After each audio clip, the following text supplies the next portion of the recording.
This is how we're doing it. You're live. We're live. That was a shooting into the universe. This is the intro. It's royalty free. Don't add us. We're broke. Welcome to the Dream Show Live. Parkway Automotive Studios. I'm throw that phone down. We're back. It's distracting me. Is this? Oh man, I feel like I'm in a different angle. I'm in a different angle. Hi everybody. Sort of.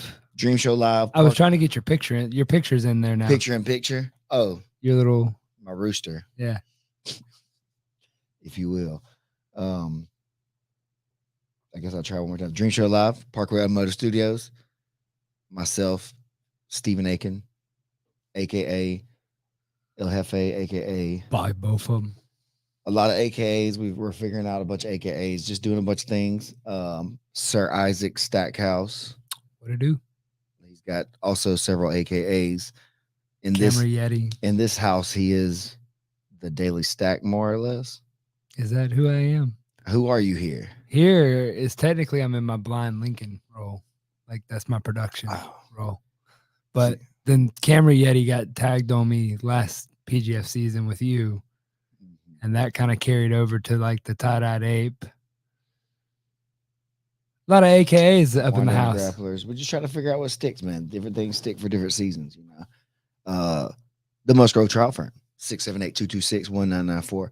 I swear, if some of y'all called and have called there, I appreciate you so much. That just does my heart so much joy.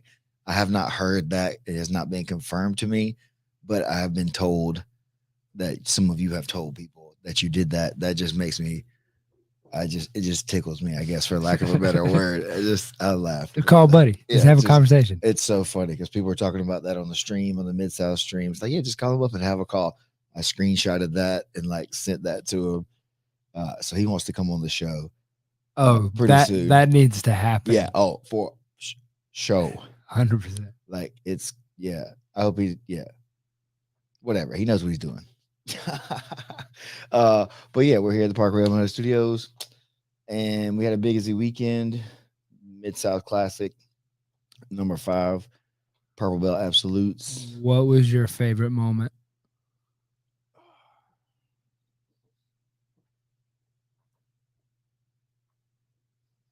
Probably like moment. I don't know. I mean, there were a lot. I mean, there was not a disappointing match in the whole lineup, honestly. Yeah, I think pretty much all of them were good matches as far as people were going for it the whole time. Nobody was really stalling, keeping the wall in place, shut down a lot of the different resets that would happen a lot of times and making people walk back to the middle. Some people met that wall. They knocked down my freaking drop ceiling. Part of it. Yeah, like it's falling down. Up. But that made it fun. It was exciting. There, like that was the thing. Is like I don't know if there was one moment that I really can think of that was like the best because I told Mandy after I was like, I don't have a good word for this, but this felt dangerous. And she's like, what do you mean? I was like, I don't know. Like nothing happened. Nobody was acting crazy or than normal or whatever. I mean, yeah, we're trying to break each other. It felt more dangerous because I guess there were so many big people in the room that were going after it hard and they were throwing each other around pretty hard. And I think the weight class played a factor. Yeah, people were taking a beating and it looks a lot different for me, I guess, on the outside looking in. And I'm right there on the side of the mats or whatever. I guess one of the cooler stories was Lance Morris when he came from the open mat at Miller Martial Arts across town, jumped into the tournament after being a couple rounds deep, I guess, at open mat and had a really, really great match against Kevin Church from 10th Line Jacksonville. Kevin ended up winning it in overtime, I think, right? Yes. Was it a submission or was it ride time? Ride time. Yeah, ride time. Nobody got submitted. He went for that rear naked choke real hard, and that's what drew the blood. And then there was but yeah, like Egghead, we agree. Lance was a G for doing all that. Homie came in like 100%. Still, you could tell he just warmed up. Yeah. I'd seen him in things from over there. Like he's one of the instructors over there at Miller Martial Arts, but yeah. I'd only ever really seen him doing like gi stuff or whatever. I've trained MMA with him. But I'd heard how good he was from other people, though I had not trained with him. Yeah. But just the fact that he was willing to come over here and fill that spot for his team and step up in there and fill that gap and do it for us too, and do a great job too. He didn't lay down at all. Oh, no. Like he fully fought. He made He fought Church every transition. earn that. That's what I'm saying. He Yeah. fought every transition with really solid like fundamentals, and it was fun to watch. That match was really fun to watch. So maybe I don't want to say moment, but that was probably my favorite match to watch. That was probably one of my favorites. because Church had to like dig deep, and it was a test for him to stay in there and not get flushed and like get overexerted and get caught. Because on paper, looking at those two guys, like it looked like he was a clear favorite. Yeah. 100% at that point, coming in off the streets with no warning or whatever, prep. you know what I mean? Unprepared completely. Lance may be really tough or whatever, but just given all those other circumstances, it was like, all right, well, this may be a pretty tough match. But I think that fact alone may make it hugely in Kevin's favor. But like I say, and this is the thing we talk about a lot of times in class too, is just like, and like we were doing when you were rolling this morning with Zach, just making somebody earn every little spot. Right. There is no easy spot that people get to have. That makes it really difficult to do anything, and it starts getting frustrating, and you start getting tired, and then you're 10 minutes into it all of a sudden, and as long as you don't go freak out, then you're still in the game. Yeah, that's what I'm saying. You'll burn through 10 minutes. That was like a good strong 10 minutes that they went to before OT. It wasn't like let's lay back and wait for OT, kind of play. Yeah, no, they were fighting every step of the way. Yeah, so super impressed with those guys. Both of them like showed tons of like skill and desire to win. The Onyx Solomon match. Also, I was thinking that's another one that I was thinking too, is like, because they're slugging it. Yeah, it seemed like Onyx was gonna go like walk through him at first, but Solomon is I guess people are calling him unbreakable. I didn't. The unbreakable Solomon. Okay, had to have that pause. Makes sense. That makes sense. Because he made people same thing, right? But he found a few of the limits of his game, and that being unbreakable is like not possible for everybody. Yeah, it's good, and it's an unbreakable mindset and unbreakable mentality, and he's got that by the tons. It 100%. Seems like, but everybody's joints and whatever will break, or their bones will break at a certain pressure point. When things are going on ligaments and things like that. So there's just a couple of times like he got caught and pulled beyond it, like he got heel hooked. I think was the finish. The heel hook was his final. So that was it. That was the only thing that really like got him. But there was a couple of other times that he really, really had to dig deep and get out of there. South Dakota Chris, his first match with Justin Duke.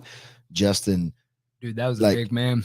Yes, and then all of a sudden didn't want to give up at all. And Chris was trying to work that head and arm for like an hour. Yeah, it felt like, and then finally got the finish on him. He had some good little wrestling exchanges with Cheryl too.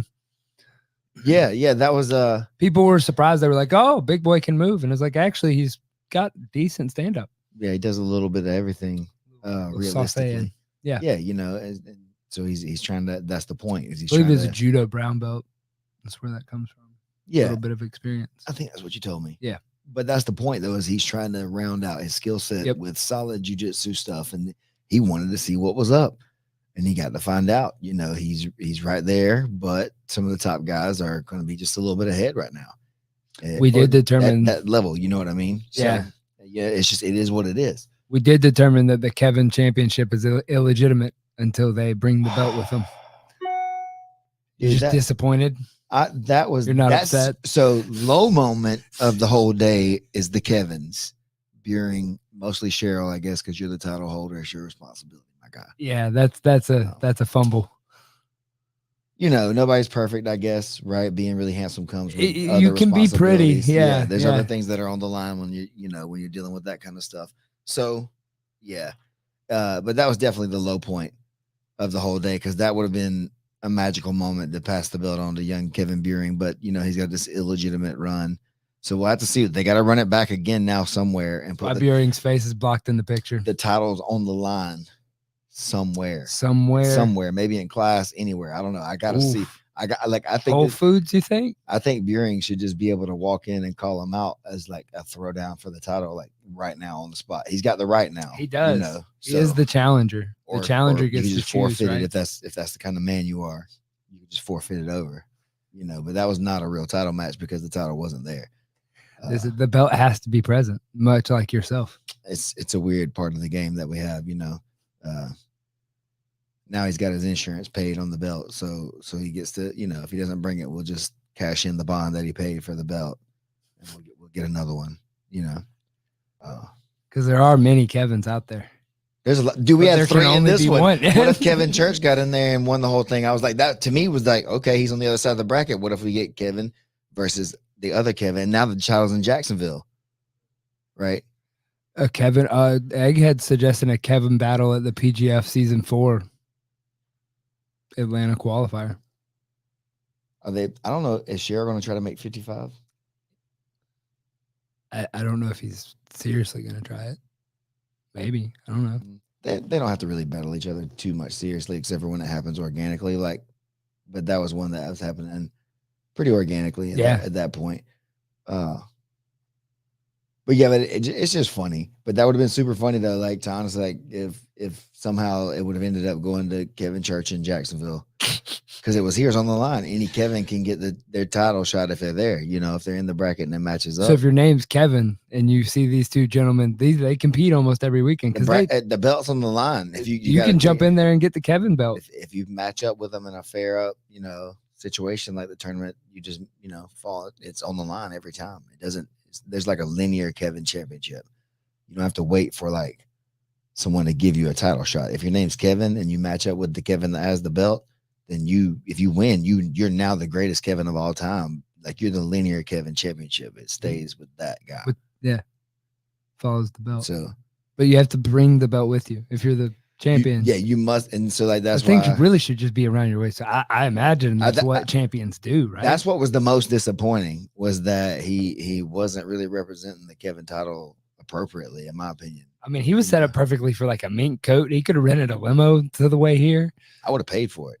Oh, see, hindsight's 50 or 20 something or like something that. Yeah. Numbers 50-50. Yeah, 50-50. Hindsight's at least 50-50. But dude, it was such a fun thing, but it did feel a little bit dangerous, I guess, because of the bigger guys, you know, really getting after it with each other. Maybe it was a little bit that it was more purple belts and blue belts and stuff too, than a little bit more wild and stuff like that. They haven't quite went through it as many times, because I think Onyx is a blue belt. I think Solomon was a blue belt. Justin Duke was a blue belt, I think. Buring. I think everybody else were probably purples. So about half the field were blue. At least. Yeah. And then some of them were wrestlers. You know. And then you had like Evan. You had to instigate a new purple belt. Oh, yeah. You know what I mean? Yeah. So he said, this is my first purple belt tournament. I was like, oh, that's interesting. You know, first one, you know, but he's competed against black belts and stuff like that. But it's in his mind, it's like, this is still my first one at purple belt, because it is. Yeah. Yeah. So it's a new. That was like other purple belts and other, yeah. Yeah, you know what I mean? But it's his first time out as a purple belt. So now he's got to. No, he was in the PGF, wasn't he? No, he was a blue belt in the PGF. No, I mean in the PGF undercard. Didn't he compete a couple weeks ago? Oh, I guess he did have that match. But this would have been right. This would be his first like tournament out. Other people that are in his same thing. Yeah, but I know what you mean. Yeah. Yeah, those guys. That guy may be on blue belt or whatever. Right, that's what I'm saying. That might have been his first time like going against guys that were like of that level, as a purple belt. Right, that's what I'm saying. Could be because he was a blue belt when he went against all you guys. 2 matches, right? I don't remember. I was running a camera. You were being Bobby. Both of them was there. Steven wasn't there. When? At the finale. Oh, yeah. I was like, see, dude. This is the thing about the character thing the other day.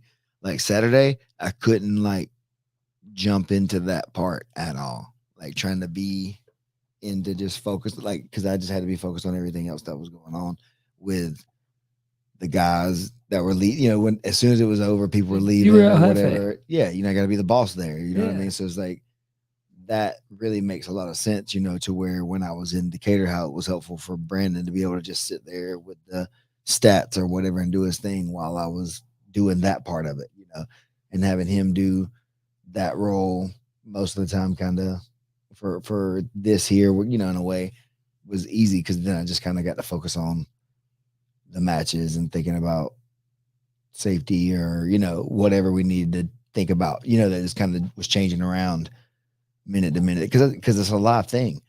Anything can switch in the moment, and so not being married to anything that's like a super critical part of the broadcast is good, But then when it was over, coming on to talk a little bit, everybody was getting kind of ready to go, so I didn't really get much time to chat at all. Like to the people or just with much at all with some people or whatever. But at the same time, I was a little bit like burnt. You get a little bit burned out or whatever right after that stuff's over. But we still had to like wait and clean up and different. It's a lot of work once the show's over. My brain's fried. When Yeah, we get done with that. Yeah. I definitely felt like after it was done because, like I said, we're glad nobody was hurt. The money paid out. Everybody was able to get showers if they needed to, if they wanted to before they went back. Well, and before moving on, homie that drove from Minnesota to tear through the bracket the way he did. Oh yeah, that was impressive. Oh yeah, there's something to sleeping on the ground, right? Oh yeah, oh yeah. That's Brandon was like, I just wanted to turn to the camera and say it one more time. That's gonna become a meme. I just got to go back and clip it. Yeah, I don't know if it should be Nicholas or Nick. He didn't really ever tell me one or the other. I kept seeing both, and so I kept typing Nicholas. I said Nick. Okay, but I saw Nicholas places. That was me. I didn't know. I had seen both. Same. So whatever. Just let me know what you want to be called, guys. If I say the wrong thing. But super cool guy. Yeah, drove all the way down with his partner or his teammate, Pat Dutton. They were in the bracket together, competed, and he hooked four people pretty quick, which kind of was surprising, I thought, with the field and his matchups. But apparently he's really good at that. It seemed like that was his really, game, really his plan. He was surprised. Like, he went to the house and got a shower they did before they left to go back or whatever. And I was kind of talking to him before they pulled out. And he was like, man, this just proves like it must have just been a day that he was like on and in the zone or whatever. He's like, I just couldn't believe how easy it was to get some of those things to work today. Like, so like this is stuff that I didn't think it would even happen. It was harder usually in some of the ways than it was this week or Saturday. Then, he's like, it just felt like some of these things were really easy or whatever, and I was like, well, man, that's a big statement, big win, in your rank down here. You took out some pretty tough guys for sure. Some big dudes for sure. Yeah, I thought it was really great, but he wanted to do what he did and was able to pull it off. I think the unknown factor, to a degree, played in his favor. That nobody knew about him. Or as far as I think that for sure. Some people. It was no disrespect to him. I just didn't know anything about him, but he definitely. I didn't see the tournament going the way it went. Well, it really all depended on the matchups. Yeah. I had to make the bracket a certain way to keep teammates, matchups from happening too early, but happening in the round before you got to the finals, the semis. Well, and we're here for entertaining matches too. Right. Yeah. And so, but honestly, that's the thing, is that entertaining matches or not, once it came down to separating the teammates, but then also having them on the same side, but on opposite ends of the same side, everybody that wasn't one of the 10th Planet guys had to pretty much match up with one of the 10th. So it ended up working out almost perfectly. And so two teammates came from Trent Creech and Isaac Figueroa were from the same team.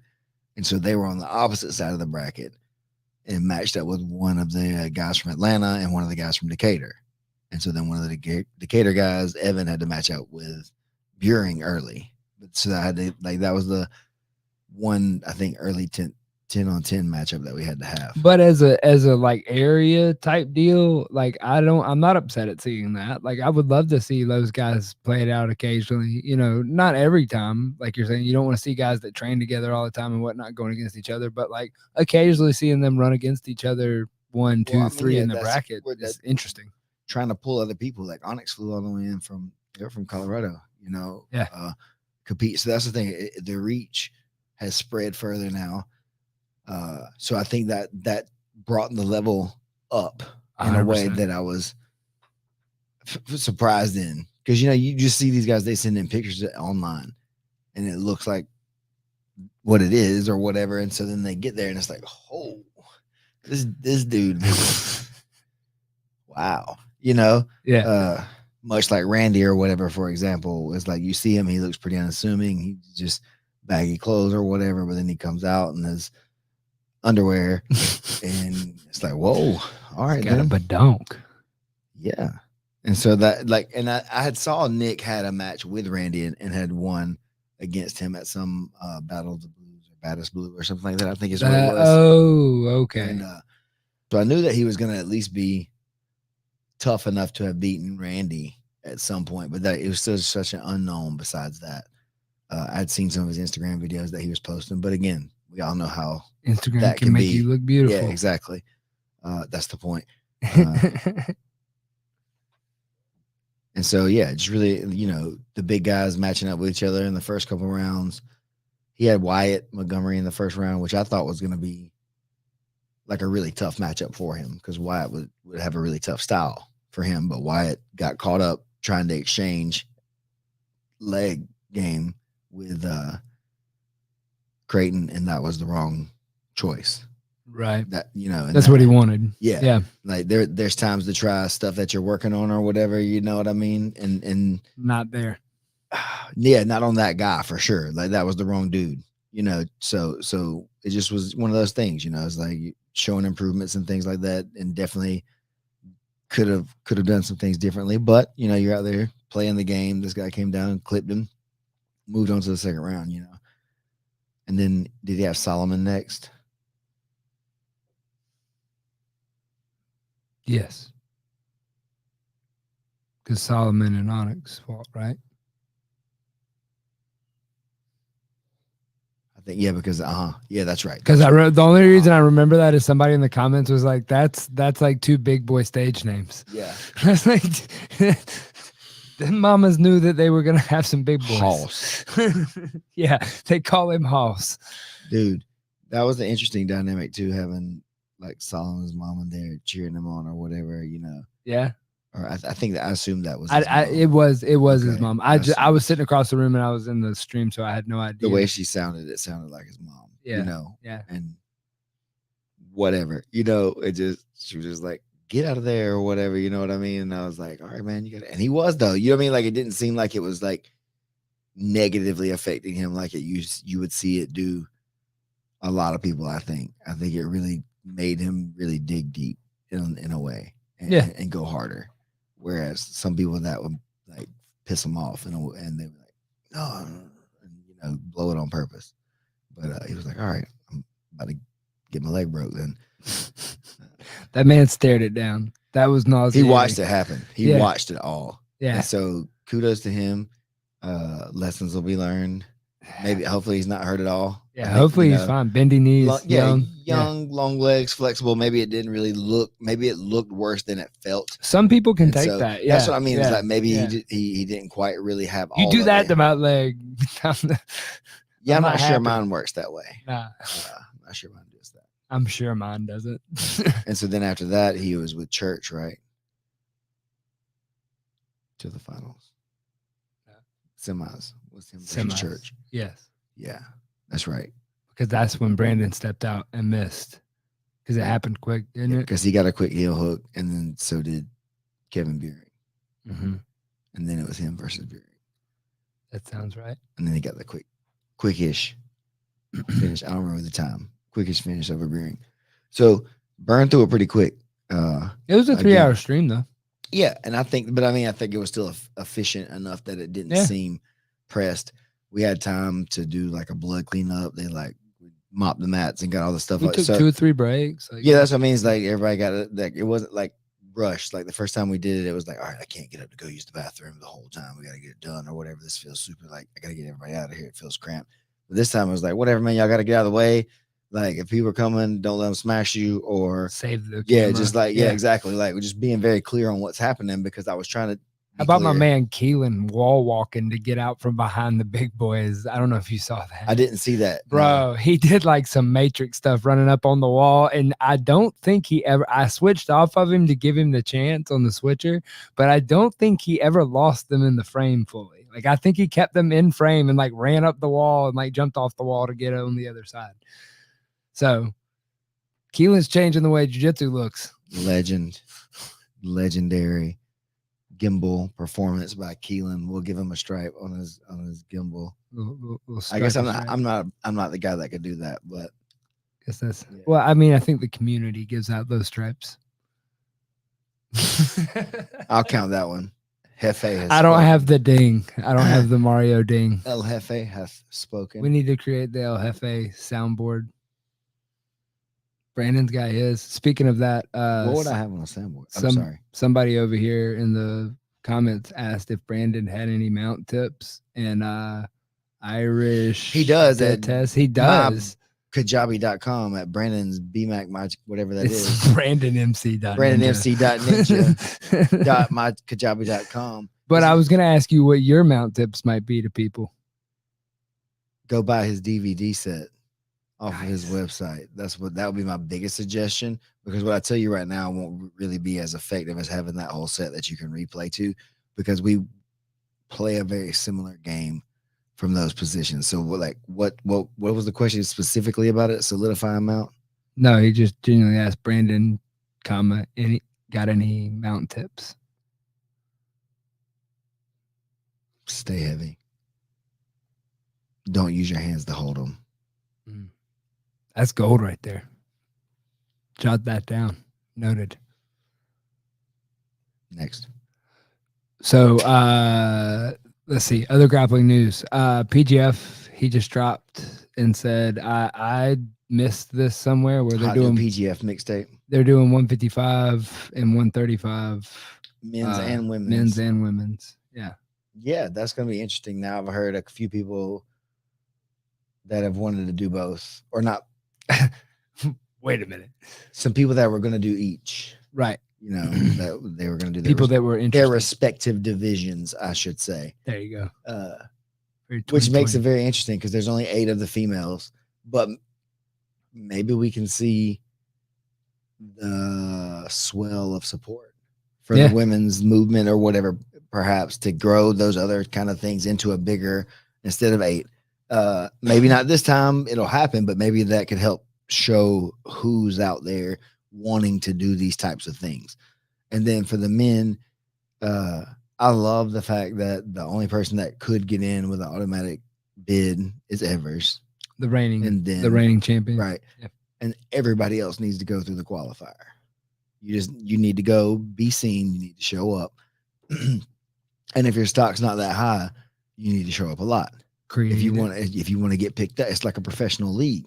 You got to try out, and you got to show up and you got to keep trying. And when you get rejected, you got to keep trying. And even if you don't win, you got to keep trying, because being a professional athlete doesn't mean that you're the number one person in your job everywhere, always and forever, right? There's a space for a lot of tiered professional athletes.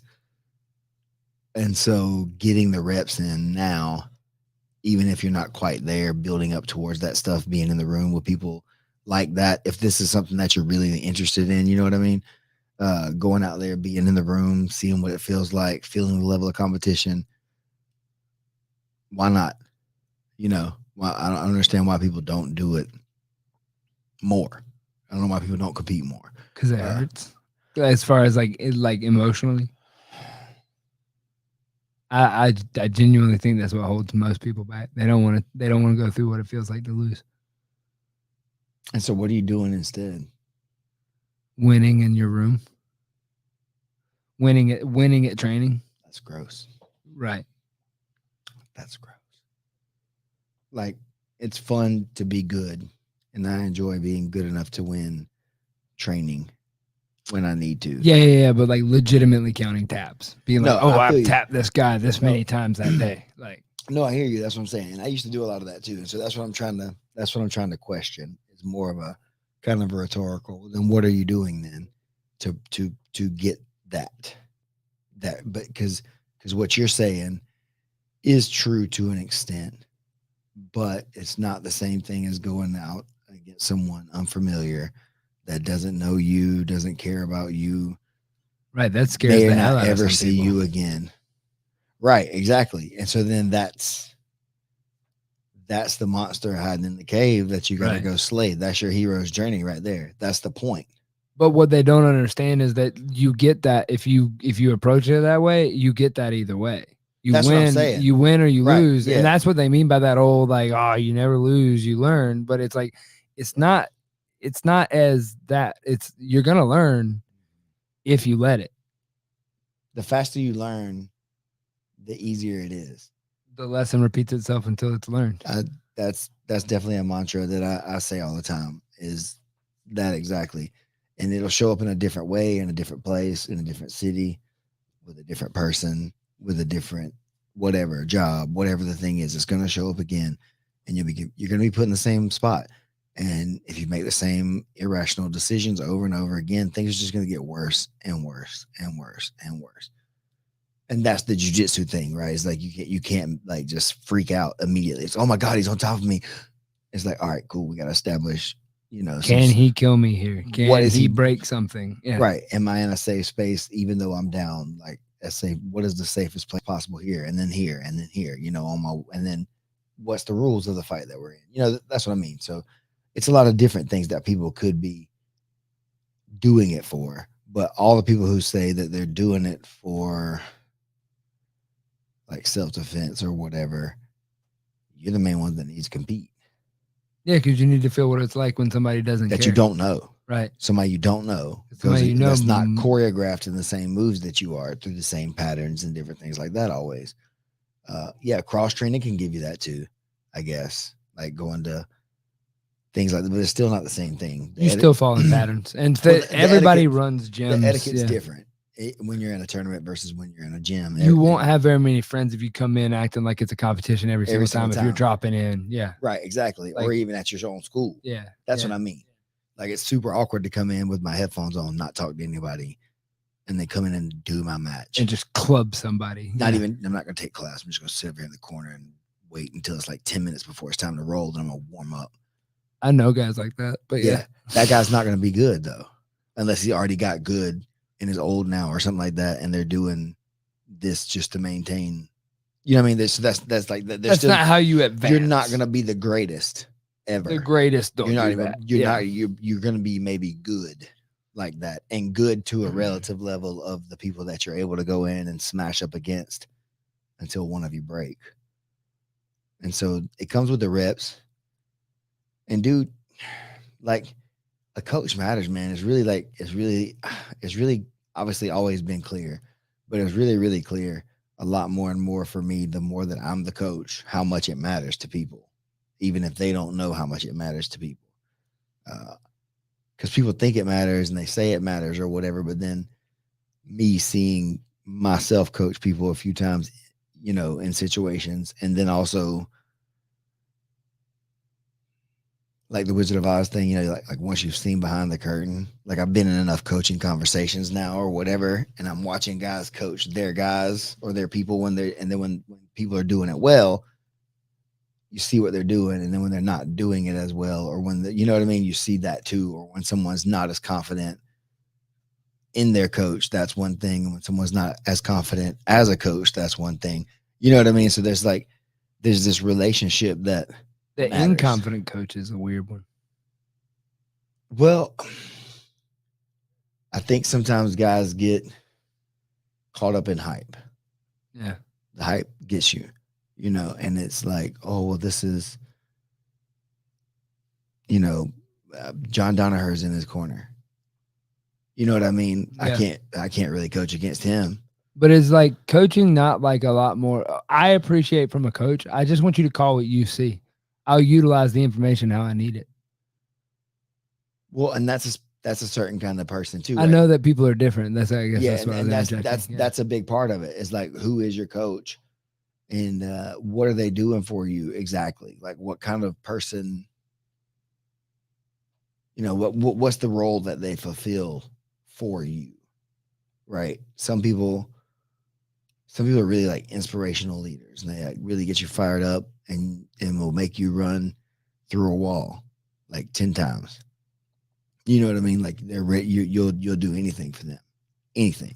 Yeah. You know what I mean? Like no matter what, no questions asked or whatever. And then there's some people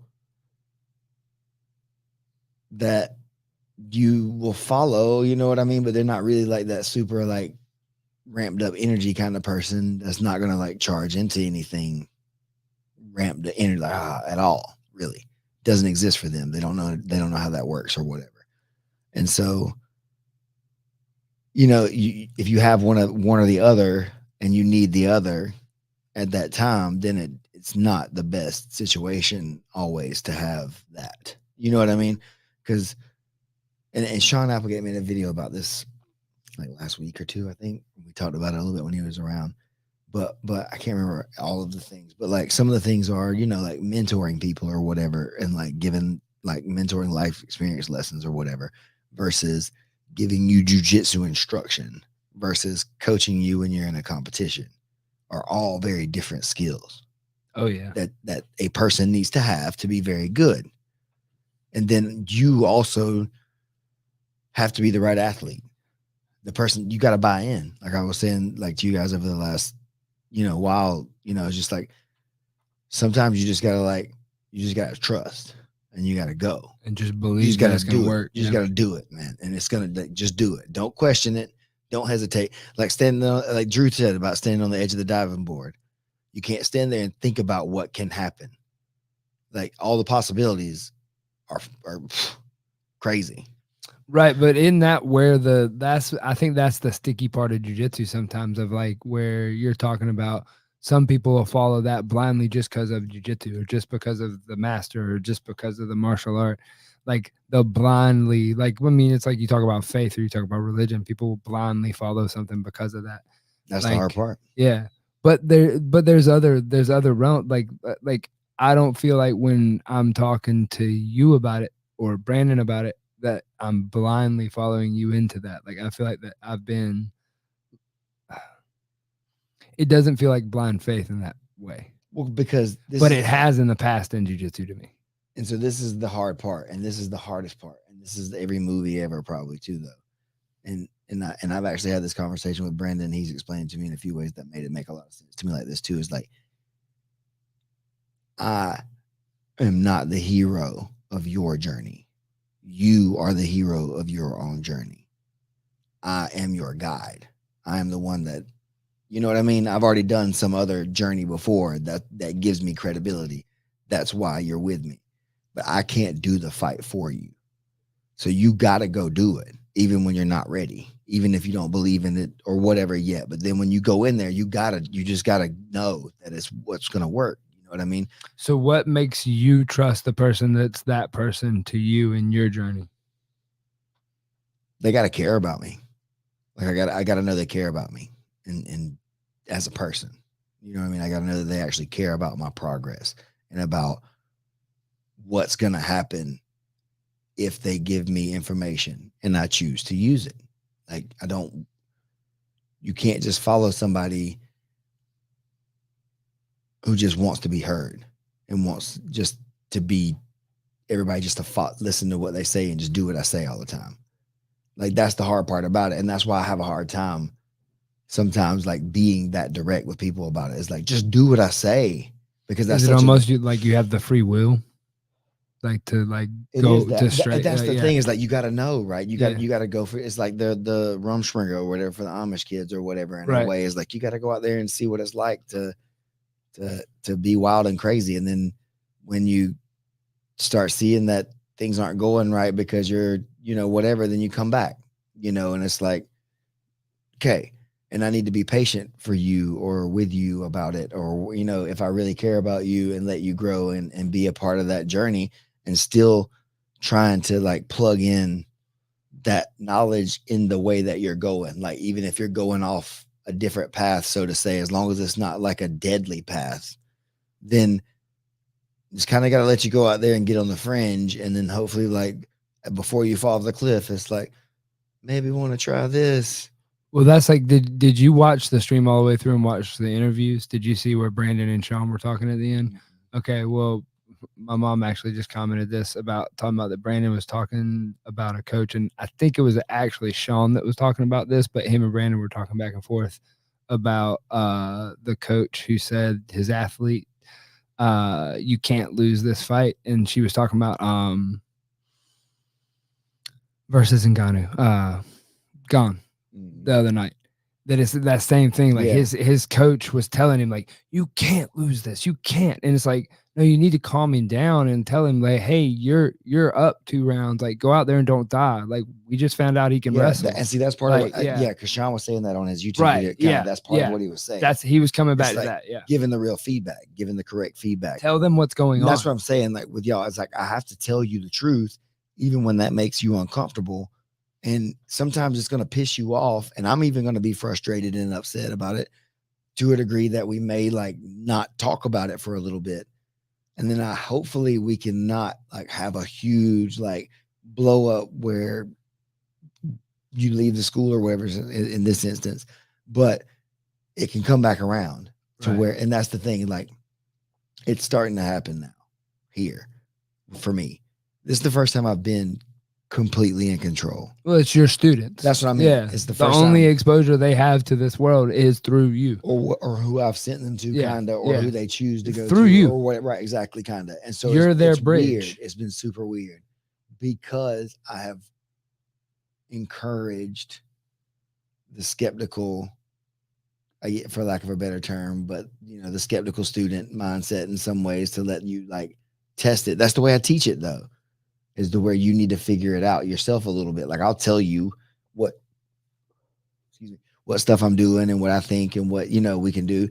But then when you get up there and start doing it, if you feel something different, then we got to figure that out right there. What's different about you? It's like, well, I like it this way. Well, coach, it's not working this way. Well, Isaac, is it because you're doing something? Or is it because your partner's doing something different? Because maybe your partner's leg should be up and it's down. And if it's down, then you don't even need to worry about all this. Wrong context. Cut out everything else I just said. You don't need to worry about any of that. This guy's not that good, so we just smash him. Right. Well, as you start drilling moves or whatever, people start forgetting that thing all the time. Like they've seen it, they've done it 5 times, and then on the 6th one, they forgot it. And then now it's not working again. And so then you see them struggling over there and you're trying to help them out. I got it.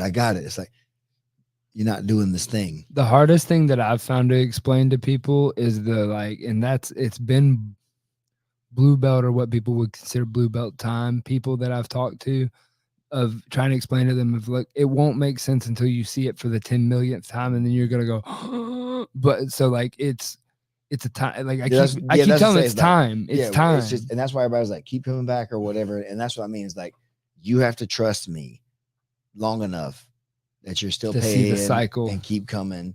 And even if you're not understanding, that's what I say. I have to trust you enough that I'm not just going to beat you up for disagreeing every time and not playing it exactly the way I say or whatever. Like you're going to find out who's right and who's wrong. And if you prove yourself right, then guess what? That makes me a great coach.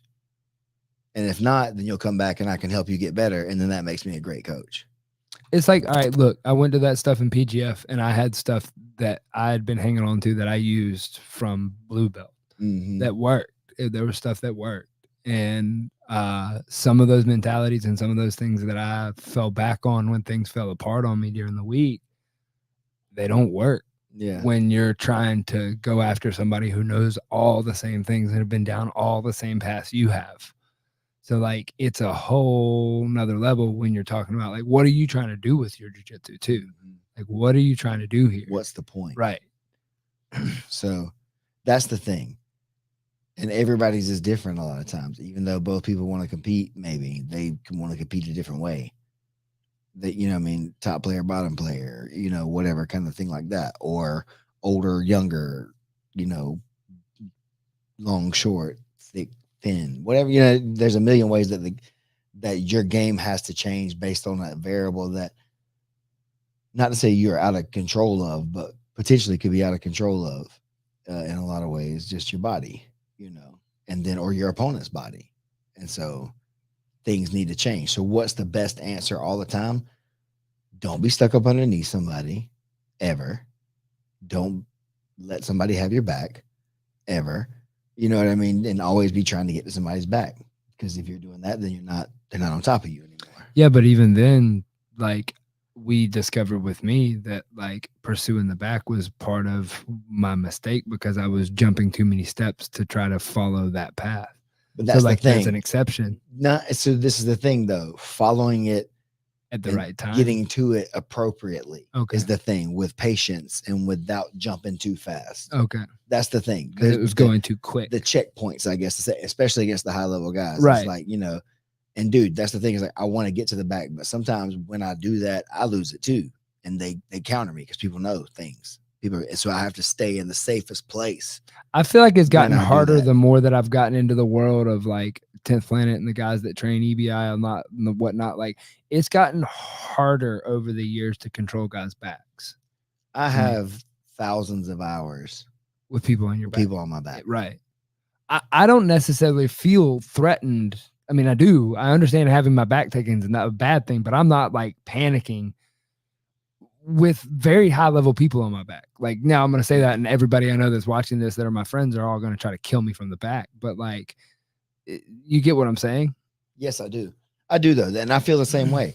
And people catch me in training sometimes. And that's what I was talking about, I think last week or whatever. It's like sometimes I get caught in training because I'm overconfident in the thing. Oh, I'm fine. Yeah.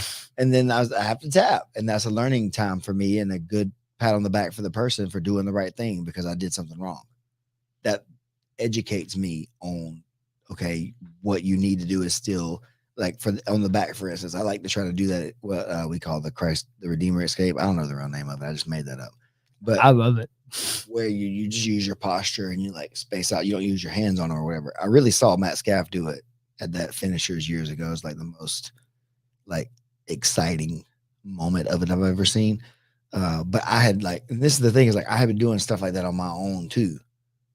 But then seeing him do it live like that was like, oh, and it's a thing. It's a thing. It's real. Okay.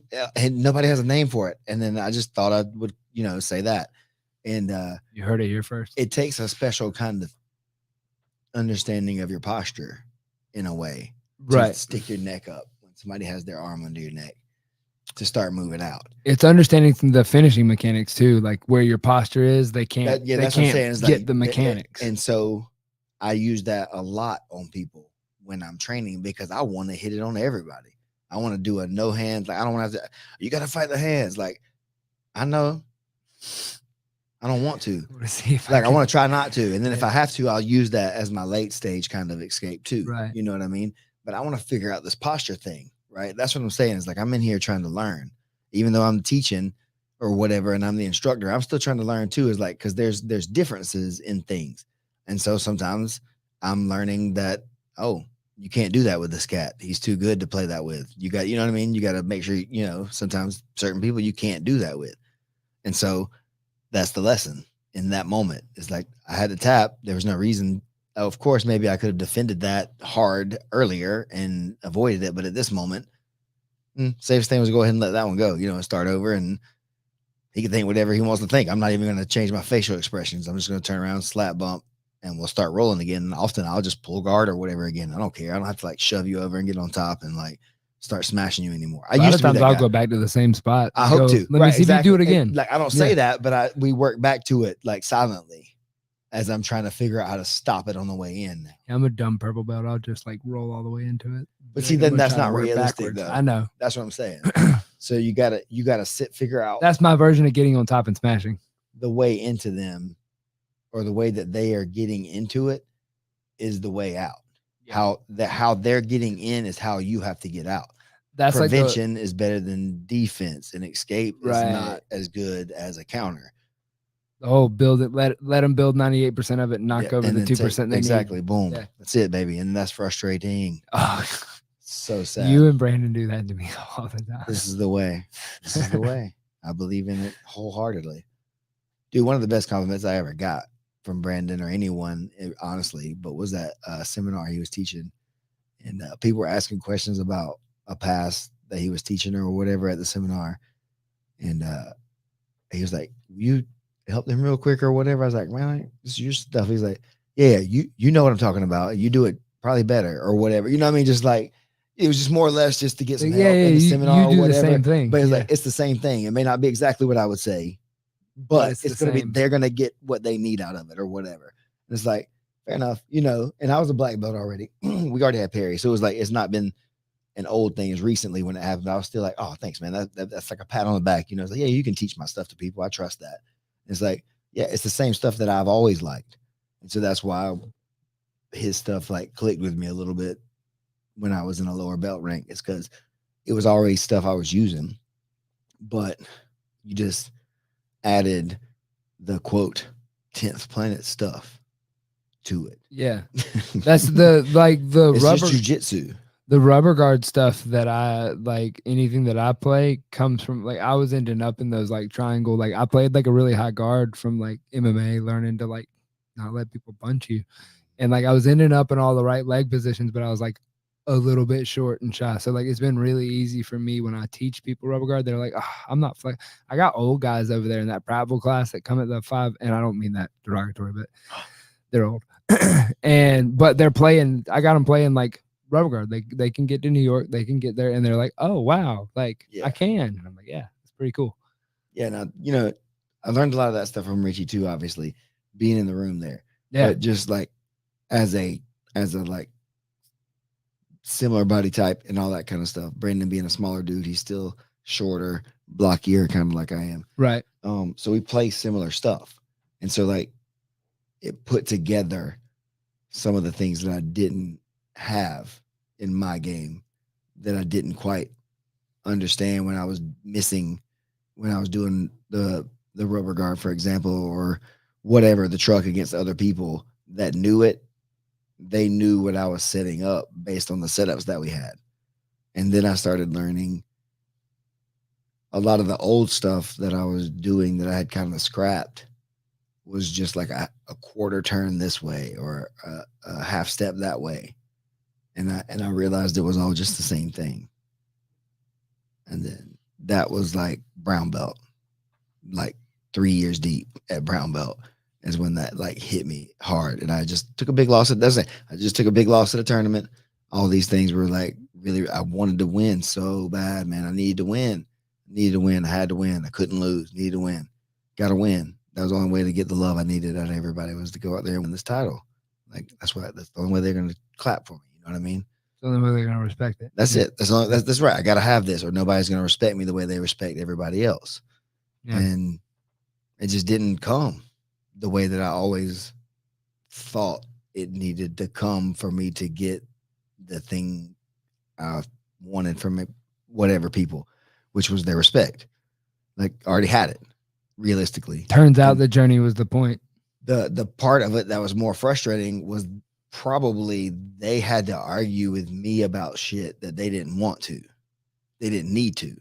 They're like, you're arguing with yourself about this right now. Just like stop and you'll quit having that trouble. Like you're creating this issue for yourself out of stuff. And it's like, looking back, that's easy. You know, hindsight's 50-50. Yeah. You know, yeah. I take my half of the blame now. That's why I accepted that when you said it earlier. Like when I look back a lot of times, it's easy for me to accept my half of the blame on things that I used to always give full blame to other people on. It's like, he didn't understand. It's like, but I didn't either. Obviously, y'all were both on different channels. Right. Yeah, they were trying to they were telling me something, and I was trying to tell them something. They didn't fully understand, neither did you. Yeah, but it wasn't really my moment to be telling them about that thing. You know what I mean? Like that, and that's it. It's like it's hard, and that's the hard journey with coaches and people, and that's why you see people fall apart, and like you see relationships dissolve after years when guys get super comfortable with each other and they know each other so well, and then a new opinion comes out in something, and one person agrees and the other person disagrees on something, and it just becomes like a huge rift in people in a lot of ways. And it's just such a weird thing. Um, Everybody takes their martial arts really serious, or most every serious martial artist takes it very serious. So, yeah. What's coming next? I got a hard cutoff time in 5 minutes. 5 minutes cutoff time. All right, we're gonna come next. We're gonna have some jujitsu. We're gonna do more jujitsu, and then we're gonna do some jujitsu today. It's Wednesday. So we're doing more It's not jujitsu. March yet. It's No, February. I was about to be like, wait, what? Dude, I'm a little scatterbrained again. It's, listen, this is what we do. This is what your boy's done for the last several years. We're doubling down again. We've grown to a certain point at the location we're at. We're waiting on the paperwork to sign the lease to move into a new spot closer to downtown in Perry. It's way bigger. I don't even know I don't want to quantify an X size larger or whatever, but multiple times larger. Much larger, yeah. Yeah, and it needs some work or whatever to get it going. But we're going to be doing that over the next month, pretty much, to get ready for like March. Hopefully, being there, ready to start the first week of March, while still operating classes, as much as possible here. Geo is coming February 12th. So that's going to be really cool. Get to spend some time with him. Is that sold out? Yeah, it's sold out right now. Sold out. So if anything changes like that, I may post something about some spots that may open up or whatever. If anybody backs out, I've had the wild idea of maybe we could get into the new space and have it opened enough. Sir. But right, exactly. I tell myself to shut up every time I say it out loud. But that's how my mind works though, right? It's just like, we'll just get in there, we'll run it or whatever. It's like, no, you just do what we're doing. Stay calm. Don't make yourself in a crazy person. So we got that, and that'll be the main thing that we're focusing on. PGF first qualifier for 155 is in Decatur, March the 5th. Men 155, ladies 135. Any ranks, correct? Doesn't really matter. It's all open. It's all open. So don't be shy. Come on out there and throw down. Same day weigh-ins. That's going to be a thing for you, maybe. Otherwise, we're man. I don't want to say a date for the Mid-South next. I'd like to do maybe an April one. Yeah. But again, with the new building coming in and whatever, we got to kind of make sure that that's done. And then once we're in there and set, then maybe. What are you thinking about weight wise? I think I'd like to go back maybe to 185. I'm down for 85. Or try to give guys like 145 a shot. 85 then 45. I'm still so hype on the big guys and the like things getting thrown around, and then having more space would excite me to have. And I want to go back to open rank. But mostly the black belts and brown belts would hopefully show up for that. Whoever $2,000. Throw down your $100. Reserve your spot. I'm gonna get a belt this time. Trophy. We're gonna get something this time. Something. You're gonna get a token of our appreciation. Egghead agrees. 185. 185 and below. We got two people. The people want 185. Who are the people? Who's the other person? You didn't say their name. Mr. Strongbro. All right, Mr. Strong Bro. I hear you a lot, Strong Bro. So you're in. I trust you. You comment a lot. So for that's relationship building right there. There you go. Now you get to choose things. Building for the culture. 185. Open rank. So April-ish. To be announced April-ish. Let you guys get through the PGF in March or whatever, and then we'll see what their qualifier schedule is. Then in late March we got a family thing that we all got to do. So we're booked up a late week, and that's another reason I couldn't do it late in March or whatever. Late in March, yeah. So like that'll push us into April at least. That's what I'm saying. So that's the other reason. That's cool. Right. It was a non-jiu-jitsu reason, but kind of a jiu-jitsu reason. So yeah, cool stuff. Anything else you want to tell the people? I love you guys. Thank you so much. Call buddy 678-226-1994. Please don't let his phone stop ringing like a freaking telethon. I would like somebody do that. I got $1. I love you. Bye.